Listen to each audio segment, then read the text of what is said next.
Et c'est bien pour ça que la police est là. Alors je vous propose de rejoindre à Genève Tariq Ramadan. Bonsoir Monsieur Ramadan. Vous êtes d'origine égyptienne, je le disais avant cette émission, mais vous êtes suisse de nationalité. Vous enseignez l'islam à Genève et la philosophie à Fribourg. Et d'autre part, vous êtes un intellectuel controversé. Alors vous allez avoir un dialogue avec le ministre de l'Intérieur, mais avant de parler de laïcité, de pratique de l'islam, parlons un moment de l'antisémitisme, parce que vous avez écrit récemment un article dans lequel vous avez pointé du doigt, nommément désigné un certain nombre d'intellectuels français auxquels vous avez reproché d'être systématiquement favorables à la politique d'Ariel Sharon uniquement parce qu'ils sont juifs. Alors est-ce qu'en écrivant ces choses-là, d'abord ça vous a valu d'être taxé d'antisémitisme, mais surtout est-ce qu'en écrivant ces choses-là, vous n'êtes pas devant la situation que vos lecteurs qui se trouvent dans les banlieues soient amenés à commettre des actes anti-juifs? Écoutez, j'aimerais d'abord dire une chose en préambule de cette intervention. Par rapport à toute la polémique qui a précédé ma participation à cette émission, j'ai été stupéfait et choqué finalement que certains se posent même la question de savoir s'il faut débattre avec moi. Je pense que il y a une chose qui est claire. Vous savez, quand les Arabes ou les musulmans parlaient mal le français, on parlait pour eux. Et maintenant, quand on s'exprime en français, on aimerait que nous ne parlions plus. Et je pense que c'est dommage. C'est un déficit de démocratie. Et je salue d'ailleurs l'attitude de Sarkozy, de M. Sarkozy, du fait d'avoir accepté ce débat et de s'y être engagé avec ce que j'ai bien entendu, à savoir sans complaisance. Et ça, c'est, je crois, une chose déterminante. J'aimerais dire également que je ne cesse de dire, parce qu'on a dit qu'il ne fallait pas que j'intervienne parce que j'ai un supposé double discours. Alors j'aimerais dire avec fermeté ici que tout ce que je vais dire ce soir, c'est exactement ce que je dis aux musulmans, partout dans les banlieues et dans les cités, et que s'il y avait un double discours, je demande à quiconque, à n'importe quel téléspectateur de le prouver, parce que depuis 15 ans on le dit, et on le répétait encore aujourd'hui, jamais cela n'a été prouvé. Donc il n'y a pas de double discours. Et mon dernier point, c'est de dire aussi que j'affirme avec force que la présence des musulmans et des citoyens français de confession musulmane en France est une énorme chance pour les musulmans, parce qu'ils peuvent débattre, parce qu'ils sont dans un espace démocratique et qu'ils peuvent échanger des idées avec un ministre, avec des autorités locales, et je crois que ça c'est déterminant. Sur la question de l'antisémitisme, non, je n'ai pas dit tout à fait cela, et je répète que je n'ai pas attaqué un certain nombre d'intellectuels parce qu'ils étaient juifs, mais surtout parce qu'ils avaient des attitudes qui devenaient communautaristes et qui parfois, dans leur soutien à la politique israélienne, devenaient aveugles et nous proposaient une lecture biaisée. Alors ma position, elle doit être très claire, et ça me permettra dans l'élan de cette réflexion de poser une question assez claire à M. Sarkozy. Ma position, elle est la condamnation absolue de l'antisémitisme. Je le fais depuis 1994 dans les banlieues avec fermeté. Avec une fermeté claire, d'ailleurs même le mensuel l'Arche, qui est le mensuel du judaïsme français, a mis en évidence que j'étais un des seuls d'ailleurs à prendre des positions très claires contre l'antisémitisme. L'antisémitisme est inacceptable, il faut le condamner, il faut condamner les propos de Mahathir, par exemple, lorsqu'il dit ce qu'il a dit, qu'il soit musulman ou non. Il faut condamner l'incendie criminel qui s'est passé au lycée Glani. Il faut condamner de la même façon les attentats qui ont eu lieu à Istanbul pendant le week-end dernier comme aujourd'hui. Donc je crois que ces condamnations, elles sont fermes, mais je pense de la même façon, et ça, il n'y a absolument aucune discussion. Maintenant, il faut qu'on distingue les ordres et qu'il faut que nous entrions dans un débat de fond. La première des choses... Monsieur Sarkozy voudrait vous répondre sur ce point. Monsieur Ramadan, c'est une question tellement importante, la question de l'antisémitisme, qu'il faut que nous allions jusqu'au bout des choses. Je n'ai pas aimé votre article, je vous le dis très simplement et bien en face. Pourquoi je ne l'ai pas aimé, monsieur Ramadan? D'abord parce qu'un article, ce n'est pas une intervention, on ne se laisse pas emporter par sa parole. On réfléchit, on écrit, on trempe sa plume. Vous êtes un intellectuel. Cet article, ce n'est pas un hasard. Et pourquoi je ne l'ai pas aimé? Je peux vous le dire bien en face. Parce que voyez-vous, dans mon esprit, on pense avec sa tête, on ne pense pas avec sa race. Quand vous dites qu'un certain nombre d'intellectuels, le juif, Lévi, sous-entendu qu'il ne peut avoir de réflexion qu'en fonction de sa race, ce n'est pas une maladresse comme vous l'avez dit, c'est une faute. Et je vais m'en expliquer sur deux autres points.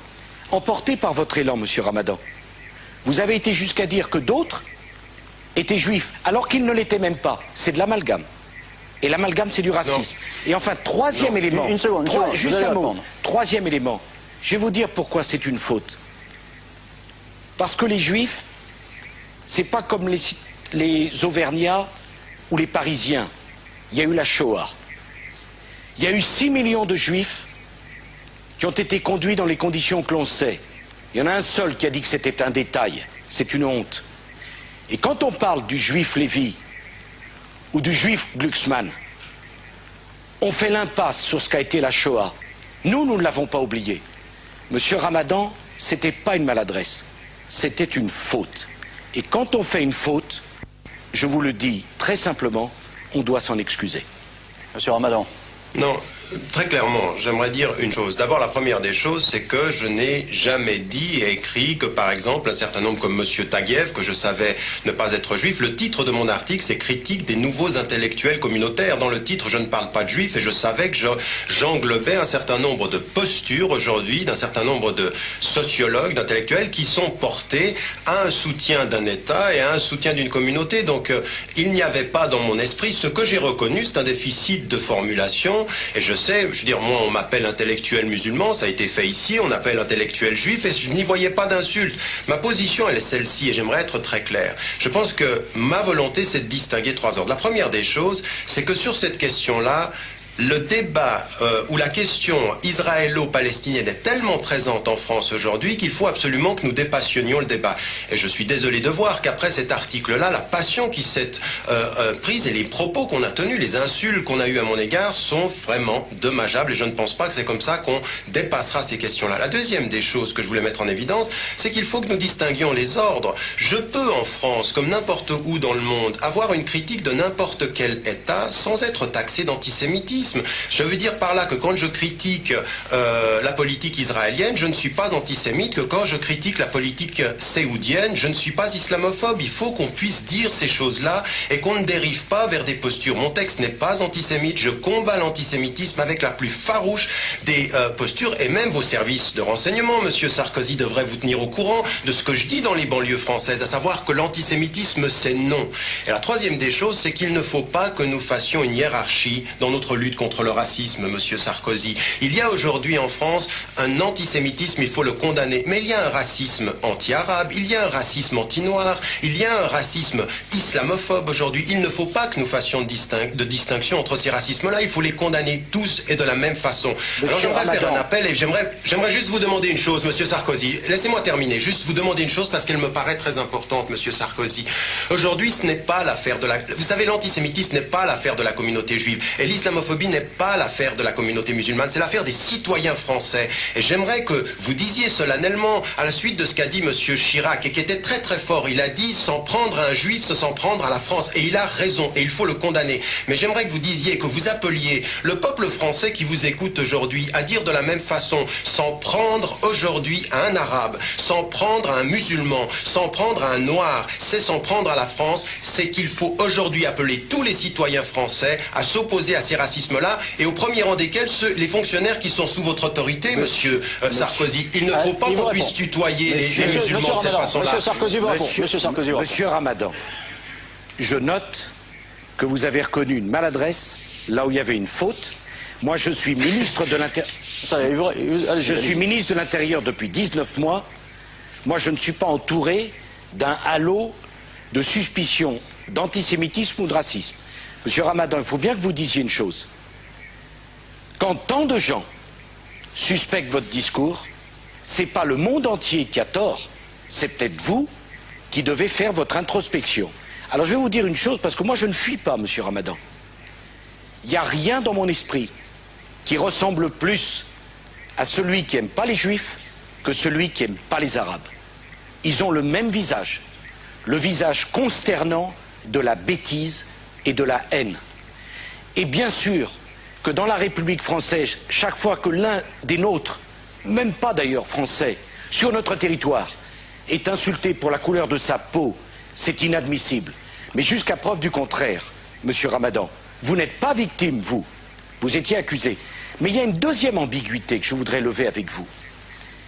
Vous avez un frère, après alors tout, on arrive à l'islam cette fois. Vous ne l'avez pas choisi. J'imagine. Votre frère a justifié, expliqué, trouvé des bonnes raisons à la lapidation des femmes adultères. c'est un point capital. La lapidation d'une femme, c'est une monstruosité. Et justifier une monstruosité, ça ne peut être le fait que d'un déséquilibré. Est-ce que lapider une femme, c'est monstrueux ou pas? J'ai regardé, vous avez fait la préface d'un ouvrage qui s'appelle « Musulmane tout simplement », qui fait le commentaire d'une sourate du Coran expliquant qu'il faut frapper les femmes. Et l'auteur dit « Ah, mais quand on dit dans le Coran il faut frapper les femmes, c'est juste une tape légère, on poursuit, qui ne provoque pas de blessure physique. On est content du conseil et de la recommandation. » Monsieur Ramadan, est-ce que c'est votre conception des rapports entre les hommes et les femmes?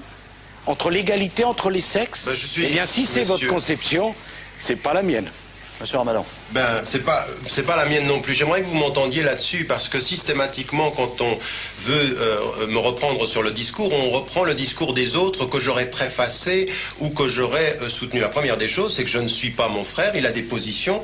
Et sur la question de la lapidation, de façon extrêmement précise, je me suis exprimé en disant que dans ma position, elle n'était pas applicable et que je demandais, parce que je sais que ma position est minoritaire aujourd'hui dans le monde musulman, un moratoire pour qu'il y ait un vrai débat intra-musulman entre les musulmans. Monsieur Ramadan, est-ce que vous vous rendez compte? Attendez. Un moratoire. Attendez, mais laissez-moi. C'est-à-dire qu'on doit pendant quelque temps renoncer à lapider les femmes? Non. Non. Attendez, qu'est-ce que ça veut dire un moratoire? Un moratoire, ça veut dire qu'on cesse absolument l'application de toutes ces peines-là pour qu'il y ait un vrai débat. Et ma position, c'est que si on n'arrive pas à un consensus entre les musulmans, il faudra le cesser. Mais vous ne pouvez pas, vous savez, quand vous êtes dans une communauté, je peux aujourd'hui à la télévision faire plaisir aux Français qui nous regardent en disant « moi, c'est ma position ». Ce n'est pas simplement ma position à moi qui compte, c'est de faire évoluer les mentalités musulmanes. Mais monsieur Ramadan, alors laissez-moi terminer. Juste un point. Je vous entends, mais les musulmans sont des êtres humains qui vivent en 2003 en France, puisque nous parlons à la communauté française. Et vous venez de dire quelque chose de particulièrement incroyable, c'est que la lapidation des femmes, oui, c'est un peu choquant, il faut simplement faire un moratoire et puis on va réfléchir pour savoir si c'est pas bien. Mais c'est monstrueux de lapider une femme parce qu'elle est adultère, il faut le condamner. Monsieur Sarkozy, écoutez bien ce que je dis. Ce que je dis, c'est que ma position à moi, c'est qu'elle n'est pas applicable. C'est clair? Mais aujourd'hui, je parle à des musulmans du monde entier et je collabore, que ce soit aux États-Unis, dans le monde musulman. Vous devez avoir une posture pédagogique qui fasse discuter les gens. Vous ne pouvez pas décider tout seul d'être progressiste sans des communautés. C'est trop facile. Aujourd'hui, ma position, c'est de dire nous devons cesser. Monsieur Ramadan, mais attendez, laissez-moi terminer. Être progressiste que de ne pas vouloir qu'on lapide une femme, j'avoue que je suis progressiste. Mais ça met conservatisme assez haut. Non, mais je ne parle pas simplement, Monsieur Sarkozy, je ne parle pas simplement de cette question-là, je parle d'un certain nombre de questions qui aujourd'hui taraudent les communautés musulmanes du monde et sur lesquelles nous devons avoir un débat de fond. Donc encore une fois, je suis, moi, de ces positions extrêmement claires. Maintenant, quand je fais une préface d'un livre, vous devez lire l'ensemble de la préface, parce que ce que je mets en évidence, c'est que tout à coup, une femme prenne la parole et puis dégage une réflexion. Je ne suis pas d'accord avec tout ce qui est dit dans les livres que je préface, et si vous aviez lu l'ensemble de la préface, vous auriez vu que je suis dans des attitudes critiques par rapport aux gens que je préface. Mais je relève une chose, c'est qu'une femme, une Marocaine, prend des positions, prend la parole, et c'est une bonne chose. On n'est pas toujours d'accord, on fait évoluer les choses. Je suis plus ici, Monsieur Sarkozy, dans une posture de pédagogue qui discute avec sa communauté, mais je ne veux pas avoir simplement ce rôle d'être gentil devant la France, et puis finalement d'être déconnecté d'une communauté qui doit être en débat. J'aimerais juste vous dire une chose. Le problème, c'est que nous sommes en 2003, et en 2003, nous sommes un certain nombre qui ne pouvons pas accepter que les femmes musulmanes, parce qu'elles seraient musulmanes, soient frappées. C'est quand même un discours moyenâgeux. C'est un discours qu'on ne peut pas accepter. On peut être pédagogique sur tel ou tel point, qui sont pour le coup de détail, pas sur des châtiments corporels physiques sur les femmes quand même. Vous avez parfaitement raison. Monsieur Sarkozy, vous avez parfaitement raison, mais tenez-vous à ce que je dis s'il s'agit d'avoir un débat avec moi. Ma position, elle est extrêmement claire. La violence conjugale et la non-violence à l'endroit d'une femme est inacceptable islamiquement. C'est ce que je dis, et je le dis avec force. Entendez-le. Monsieur Ramadan, je vous propose de passer... J'avais une deuxième... Attendez, je vous propose de passer à un autre chapitre aussi, qui concerne aussi l'application de la laïcité. Oui. Je vais résumer, mais vous avez dit, dans le fond, la laïcité, c'est une étape dans la vie de la France, dans l'histoire de la France. L'islam est une nouvelle venue, et donc il y aura certainement à demander à la laïcité d'avoir quelques adaptations. Alors, de quoi s'agit-il dans votre esprit ? Non, alors écoutez, ça fait partie aussi de l'évolution de ma pensée. Je participe au débat en France depuis une dizaine d'années, et c'est vrai que dans un premier temps, j'entendais beaucoup ceux qui sont, ceux que Sarkozy a même appelé les intégristes de la laïcité, un certain nombre de laïcards, si je puis dire, qui nous donnaient une perception de la laïcité que je n'avais finalement pas suffisamment étudiée. Alors j'ai travaillé avec des spécialistes de la laïcité, que ce soit Monsieur Boussinès, Monsieur Poula, Monsieur Morino, la Ligue de l'enseignement, pour me rendre compte finalement que non, ce n'est pas vrai. Aujourd'hui, la loi de 1905 convient parfaitement aux musulmans, aux citoyens français, qu'il s'agit de l'appliquer de façon totale, stricte et égalitaire, et sans complaisance, mais de façon égalitaire. Donc ma position sur ce plan-là, elle n'est pas du tout d'une adaptation de la laïcité, parce que finalement, l'étudiant s'aperçoit que les latitudes qui sont offertes aux musulmans en France sont extrêmement importantes. Et en plus, en tant que citoyen, il leur est offert de s'organiser. Alors j'avais une interpellation à faire à Monsieur Sarkozy concernant justement le Conseil français du culte musulman. Je crois qu'il faut qu'on reconnaisse une chose, Monsieur Sarkozy, et je le dis aussi avec d'autant plus de sincérité, que je n'ai aucun rôle à jouer, contrairement à ce qu'on dit, que j'aimerais être le représentant de l'islam de France. Ça ne veut rien dire. L'islam de France est divers. Je ne suis qu'un partenaire ou une voix parmi une tendance parmi d'autres. Il y en a de multiples. Je crois qu'il faut aussi qu'on sache cette diversité-là. Et donc je ne joue aucun rôle institutionnel, et je n'en jouerai pas puisque je ne suis pas français. Donc ma question, elle est celle-ci. Vous avez un temps d'avance, je dois dire que vous avez un temps d'avance sur la classe politique française, parce que vous prenez acte de cette réalité et vous avez voulu normaliser le fait musulman dans ce pays. Et ça, je crois qu'il faut le saluer. Vous avez réussi clairement là où vos prédécesseurs, en particulier la gauche plurielle, avaient échoué. Et vous avez monté ce conseil du culte, ce conseil français du culte musulman. Alors je crois qu'on vous fait un faux procès. Alors de ce faux procès, je vais arriver à une vraie question. Le faux procès, c'est celui de dire, en fait, la composition du culte ne conviendrait pas à la France, à la laïcité, à la démocratie. Je crois qu'il y a une chose qu'il faut dire dans le strict respect de la laïcité. Les institutions représentatives des religions ne doivent pas rendre compte à l'État de leur composition. La nature de la composition n'est pas du registre de l'État. Quelle est votre question, monsieur Ramadan, parce qu'il faut qu'on avance, malheureusement. Oui, mais simplement une chose, c'est-à-dire qu'on ne demande pas aux protestants, ni aux catholiques, ni aux juifs qui composent le consistoire. Ça peut être des libéraux, même des intégristes, tant qu'on respecte. C'est la nature des propositions et des décisions qui compte. Alors, monsieur Sarkozy, vous avez mené de façon très volontariste cette opération. Elle est arrivée aujourd'hui à un moment donné où nous sommes dans un système hybride entre des élections à la base et finalement un conseil coopté. J'aimerais... Si nous voulons tous l'islam de France, nous devons aller vers une triple sorte d'indépendance. Une indépendance politique, une indépendance financière, intellectuelle et religieuse en l'occurrence. Alors votre question. Et jusqu'à aujourd'hui, votre relation a été très très forte avec les États étrangers et votre implication dans ce conseil est très importante. Qu'est-ce que vous envisagez à l'avenir? Parce que ce que l'on veut, c'est un conseil du culte indépendant politiquement. Alors, j'aimerais savoir, est-ce que pour vous aujourd'hui... Monsieur Sarkozy vous répond. On va aller vers l'indépendance politique. 3 choses. D'abord, je souhaite débarrasser l'islam des influences étrangères. Les musulmans français sont majeurs et vaccinés, comme l'on dit. C'est à eux de se débrouiller. Deuxième chose, j'ai eu à faire face à une double incompréhension. Une partie de la communauté musulmane qui avait peur du regard de l'autre, et une partie de la communauté nationale qui avait peur des musulmans. Il a fallu surmonter cette peur, parce que c'est la peur qui crée les conditions du racisme. Je dis les mêmes droits et les mêmes devoirs, mais à mon tour de vous renvoyer la question. Vous voulez vous présenter comme quelqu'un qui veut faire construire et faire avancer. Alors demandez à ceux qui nous écoutent et qui sont de confession musulmane de ne pas mettre le voile à leurs enfants à l'école, d'accepter quand on est une femme de se faire soigner par un médecin homme s'il se trouve qu'il est là, de ne pas demander d'horaire spécifique dans les piscines, de se découvrir sur les papiers d'identité. J'ai dû faire mettre dehors une égyptienne qui était depuis 3 ans en France, à Rennes, parce qu'elle a refusé d'enlever son voile pour faire sa photo d'identité. Monsieur Ramadan, quand on veut s'intégrer, il y a la communauté nationale qui doit s'ouvrir. Mais celui qui veut être accueilli doit faire un effort. Moi, quand je vais dans une mosquée, et ça m'arrive, je retire mes chaussures. Parce que c'est conforme à la coutume, aux habitudes. Eh bien, dans nos écoles, on est tête nue. Dans nos hôpitaux, on ne choisit pas le sexe de son médecin. Dans nos piscines, on est homme et femme. Dans nos administrations, on n'a ni la kippa, ni le voile, ni la croix sur le ventre lorsque l'on répond à un fonctionnaire. Si vous voulez qu'on vous croie dans vos protestations de modération, alors demandez aux musulmans de France de faire cet effort d'intégration en renonçant, pour certains, à faire de la provocation. Alors, monsieur Ramadan, rapidement, parce que le temps s'est beaucoup écoulé.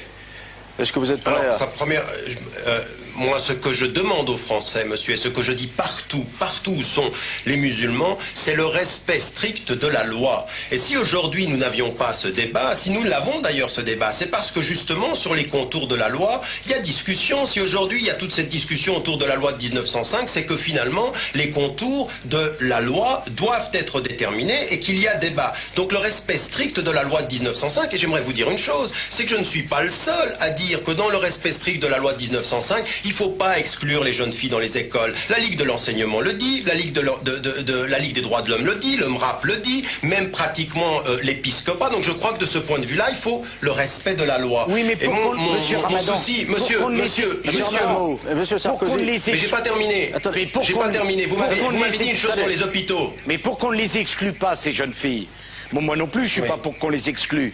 Parce que je ne suis pas pour qu'on ait des écoles confessionnelles musulmanes où on ne sache pas ce qui se passe dedans et où ça soit la règne de l'extrémisme. Mais pour qu'on les exclue pas, alors il faut qu'au lieu de mettre le voile complet, parce qu'on n'arrive pas à l'école de la République, la tête couverte, alors il faut faire comme on a fait à Orléans, un petit bandana sous les cheveux, qui est un signe d'appartenance à la confession musulmane, mais qui n'est pas un signe ostentatoire. Pourquoi on n'arrive pas à cela? Parce que quand on veut réussir l'intégration, il faut que des deux côtés on fasse un effort. C'est pas la République de s'adapter.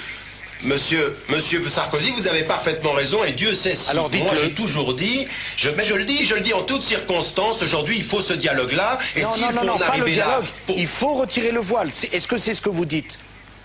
Non, je dis que non, parce que mais c'est pas ce que la loi dit, monsieur Sarkozy. Non, si, c'est pas ce que la loi dit. La jurisprudence, monsieur, la jurisprudence du Conseil d'État est précise. Pas de signe ostentatoire. Le foulard, le foulard qui couvre tous les cheveux, les épaules et le cou, c'est ostentatoire. Est-ce que vous demandez, oui ou non, aux jeunes filles musulmanes de mettre un signe discret d'appartenance